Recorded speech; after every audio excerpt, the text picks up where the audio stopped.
Magandang araw mga ka-aerial defense, may ibabahagi na naman ako sa inyo dahil ngayong araw na ito ay may bagay tayong pag-uusapan, modernization ng hukbong sandatahan ng Pilipinas. Uunahin bumili ng warship at warplanes, pero bago tayo magpatuloy wag mo muna kalimutan mag-like, share, and subscribe, paki-follow at like muna ng aming page na nasa description na ang link.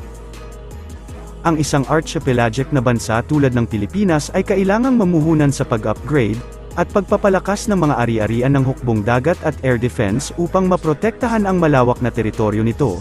Sinabi ni Armed Forces of the Philippines Chief General Romeo Bronner Jr., sinabi ni Bronner, na ang pag-upgrade ng Air Force at external defense ng Navy ay kasama ang pagkuha ng mas advanced na mga jet fighter, at iba pang mga air asset na kailangan upang magpatrol kasama ang mga sasakyang pandagat, dahil archipelagic, kailangan talaga nating mag-invest sa maritime and air power unlike yung ibang bansa sa Southeast Asia na landlocked.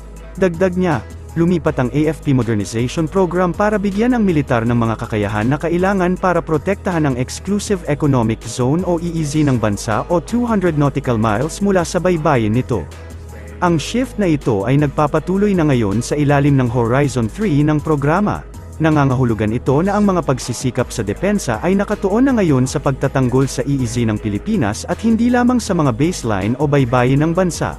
Sabi ni Bronner, ang refocus ay katulad ng defense strategy ng Estados Unidos na forward defense, kung saan ang mga banta ay naglalaman o tinataboy hanggat maaari. Ito ay dahil sa kamakailang insidente kabilang ang pagpapaputok ng mga water cannon at paggawa ng mapanganib na maniobra ng China sa West Philippine Sea. Ang China, Pilipinas at ilan pang littoral states ay may magkakapatong na claim sa mainit na pinagtatalunang karagatan. Ang Pilipinas noong July 12, 2016, ay nanalo sa petisyon nito na inihain sa Permanent Court of Arbitration matapos na pawalang bisa ng Arbitral Tribunal ang pag-angkin ng China ng halos buong South China Sea. Nangako ang Pilipinas at United Kingdom na higit pang palakasin ang kanilang ugnayan sa pagtatanggol, na nakaangklas sa kanilang karaniwang posisyon sa paggalang sa batas pandagat at bukas na Indo-Pacific. Nasa bansa sa unang pagkakataon si UK Minister of State for Indo-Pacific Defense Engagement Annabel Goldie, at bumisita sa headquarters ng Armed Forces of the Philippines sa Quezon City noong Huwebes. Sinabi ni AFP Public Affairs Office Chief Lieutenant Colonel Enrico Gil Ileto, noong Biyernes na binigyang diin ni Goldie ang kahalagahan ng pagbabahagi ng kadalubhasaan at kaalaman sa pagitan ng dalawang bansa para sa kapwa-benepisyo.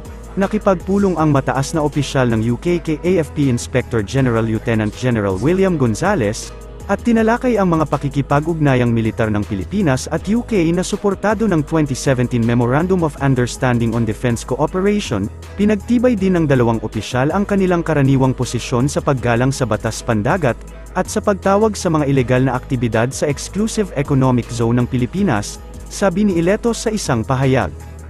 Pinasalamatan ni Gonzales ang UK sa suporta nito sa mga proyektong pangkapayapaan at pagpapaunlad ng militar, lalo na sa rehiyon ng Bangsamoro. Bukod sa pakikipagpulong sa mga opisyal ng depensa, nakipagpulong din si Goldie sa mga opisyal ng Philippine Coast Guard. Sa isang pahayag na naipost sa opisyal na website ng UK, sinabi ni Goldie na ang kanyang bansa ay nakatuon sa relasyon nito sa Pilipinas.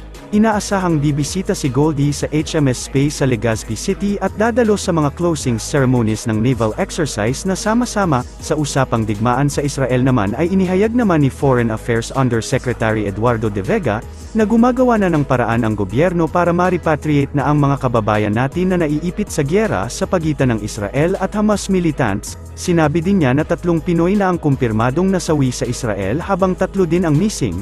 Kinumpirma ni Foreign Affairs Undersecretary Eduardo de Vega na umabot na sa 72 sa ating mga kababayan sa Gaza ang nais ng umuwi ng bansa. Magandang tanghali sa inyo lahat. So tulad ng sinabi namin, the Philippine Embassy in Israel along with other embassies are working double time, are doing all they can to ensure the safety and protection of kababayans, including working on their repatriation. Right now, the situation in Israel is more stable, so our efforts are now concentrated on Gaza. If you remember po, recently we announced that the numbers who would like to be repatriated are around 70, and that there are 137 Filipino citizens in Gaza. our embassy in Amman updated these figures. There's less Filipino citizens in Gaza, 131 actually, 131. Some left already before some time ago, before this outbreak. So it's 131, including 3 tourists. So I see. Out of the 131, up to 92 now are asking for repatriation. And that's as of several hours ago. By now, baka umakyat na. So 92, you say 92, that's over 70%. And not one has been repatriated yet because of the fact that Gaza is under a blockade. But we are working on it. 2 confirmed Filipino fatalities. I think the media, in fact, it's already in the front page, knows the identities, but I will still not divulge the names because it's already known. All right, 1 man and 1 woman, it's known. And 4 missing, including 1 for confirmation. I regret to inform you that yes, it is confirmed there is a 3rd Filipino casualty. A 49-year-old woman from Negros Occidental. Her family is aware, the president is aware. And the Philippine government, of course, is working, is working with a family. The embassy in Israel is in touch with the sisters who are in Kuwait, actually, for the repatriation of remains. So that leaves, according to the embassy, 3 casualties and 3 missing Filipinos still.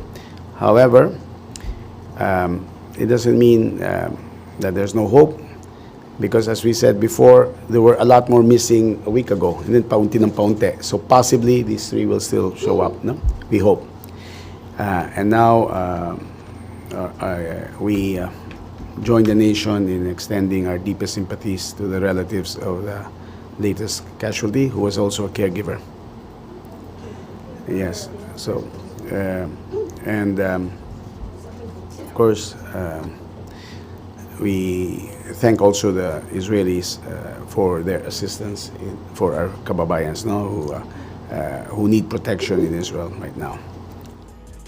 Para sa mas madaming update tungkol sa ating defense, abangan lamang ang aking mga bagong video. Para naman sa mga gusto magpa-shoutout, mag-comment lamang po at share, paki-follow at like muna ng aming page na nasa description na ang link. Pwede ka ring manalo ng pera or load dito kapag ikaw ay naging top fan nito at napili. Huwag mo na rin kalimutan mag-like, share, and subscribe. Pindutin mo na rin ang bell para updated kayo sa aking mga video. Maraming salamat po.